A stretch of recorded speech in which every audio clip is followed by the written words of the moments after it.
Le jour où un bombardier s'est écrasé sur l'Empire State Building.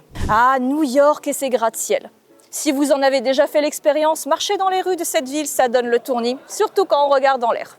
Car oui, vu d'en bas, ça fait très haut, à tel point qu'on voit parfois plus les immeubles que le ciel.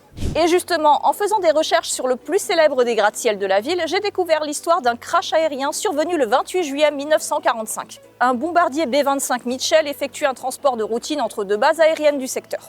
Naviguant en plein brouillard, suite à une erreur de changement de cap, il entre en collision avec l'Empire State Building, percutant sa face nord entre les 78e et 80e étages. Les dégâts sont importants mais n'endommagent pas la structure du bâtiment.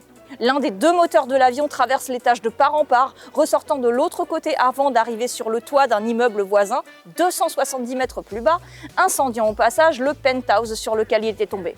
Bien évidemment, les 3 membres d'équipage sont morts dans l'accident, ainsi que 11 civils se trouvant dans les étages touchés. Parmi les blessés, l'opératrice d'ascenseur Betty Lou Oliver a eu droit à un supplément de malchance.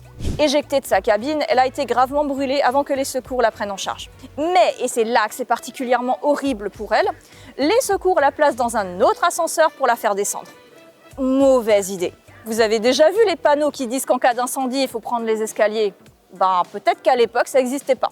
Les câbles de la cabine d'ascenseur avaient été endommagés par le crash et ils cèdent, offrant à la pauvre Betty une chute de 75 étages directement jusqu'au sous-sol. Complètement brisée au sens propre, elle survivra quand même à sa chute, ce qui établit en même temps le record du monde de survie dans une chute d'ascenseur. Vous voulez plus de vidéos? Abonnez-vous à la chaîne.